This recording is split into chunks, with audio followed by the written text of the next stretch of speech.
How's it, Yang and dudes? My name is Sean. Oh, dudes and dudettes, inclusivity, right? My name is Sean, and welcome back to my channel. And guess what?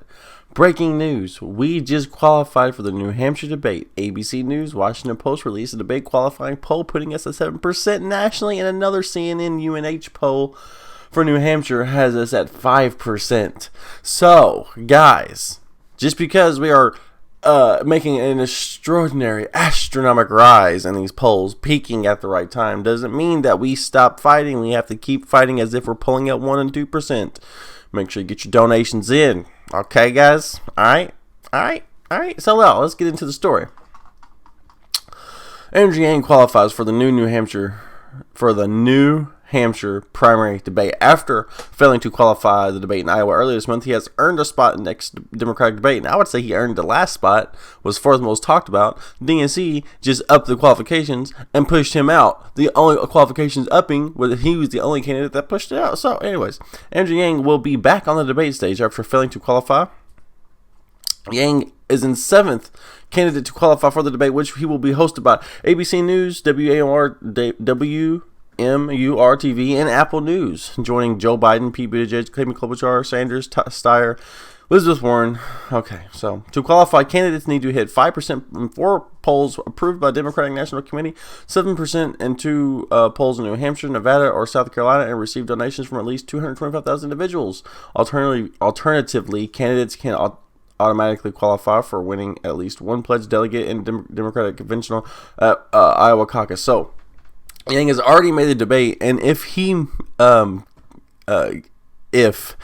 when he smashes the delegates and gets 4, 5, 6 delegates, that'd be crazy, wouldn't it? But even if he gets just one delegate, it's just a little bit more icing on the cake. You know what I'm saying? Oh, the establishment is not going to like us. The DNC.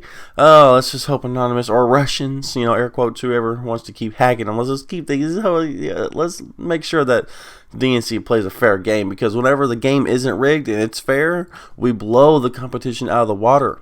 And I will show you some polls here in a second, some in-depth polls, and oh boy, the charts are beautiful. Okay, so in a Washington Post ABC News national poll conducted by Langer Research, Yang was 7% among Democratic adults, Democratic-leaning independent surveys. In the poll, Biden was at 28%, Sanders 24%, Warren 11%, Mike Bloomberg at 8%, Buttigieg at 5%. Okay, so let's go ahead and take a look at this poll real quick. Now, you notice automatically, look at Warren's rise. She's green right here. Warren is just rising. She gets past Bernie Sanders at one point. He's the red line. And then just plummets.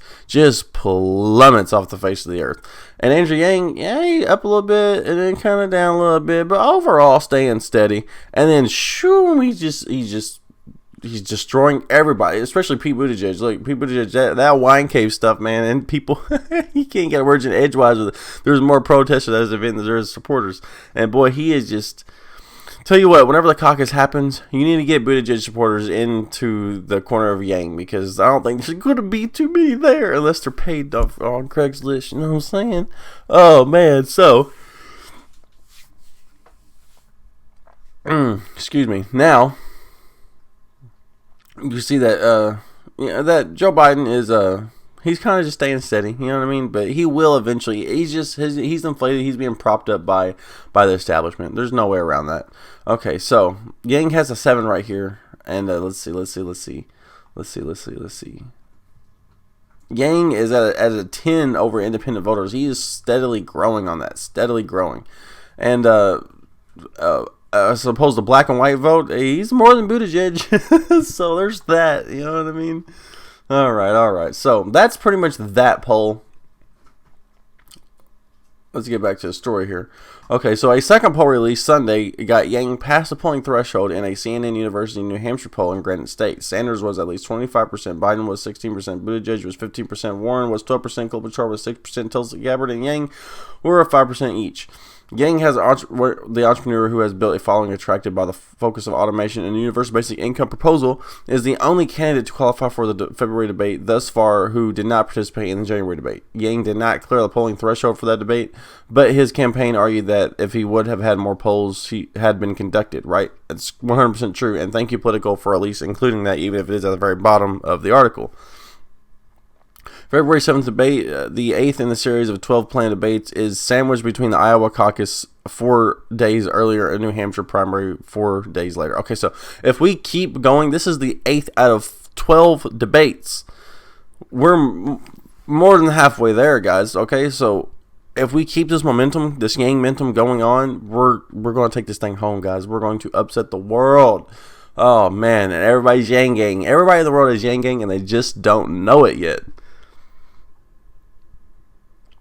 All right, so the rest of it is just some basic jargon about, you know, the political, political Bloomberg and Gabbard and stuff like that. So let's go ahead and get to this other poll here. Okay, so there's not too much here to, you know, to really on this first page.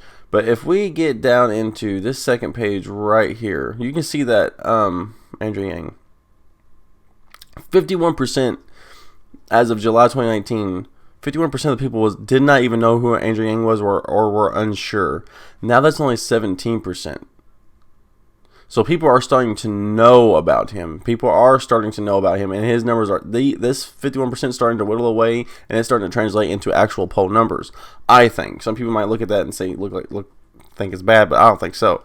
So Andrew Yang, he's up to 5% here from October, then 5% in January. So it's not necessarily bad. He's not losing, right? He's not losing too much. He's definitely gaining support, especially when you look at something like this where he just rose to 8%. 8%. That is crazy. That's crazy. That's crazy. We got another one here. He's steadying at 4%. 11%. January 2020. Which Democratic candidate do you think is most likable? Andrew Yang got 11%. Oh, wow. That's pretty damn good, man. 7% here. So, you know, yeah, he's getting there, guys. He is definitely getting there, and I am excited for this. I was super excited for this. So, let's get back to the channel here. I don't know if you guys got this corrected upload notified or not, but YouTube has been trying to shadow ban a lot of independent creators, and I'm not sure if my channel is one of those or anything like that, but I'm just not sure. So I just always like to remind you guys of some of the videos that we have posted here. So, you know, oh man, it's early. It's early. I'm yawning through this entire video, and I do apologize. So I also apologize for my patrons. I was not able to get this up because this is breaking news, and I'm already an hour behind. Should have got it up here. So, you know, it is what it is. Make sure you check out this corrected video where Andrew Yang just destroys Tom Perez about him not wanting to, you know, the whole we're not going to let Fox News do a Democratic debate. Or why not? That speaks to half the freaking populace that you want to convert to Democrat. Anyway, that video's there. We also have Patreon, Discord, all the twatters, and the merch. All merch proceeds go to Yang. So you guys get over here and you click all these little links right here. All these little links, just click them. Just click them. That's all we got. Just click them. Just click them. You can get in there. Just click them. You know what I'm saying? All right. Love you guys. That's all I got for you guys. And yeah, we're excited. Here we are. 1, 2, 3, 4.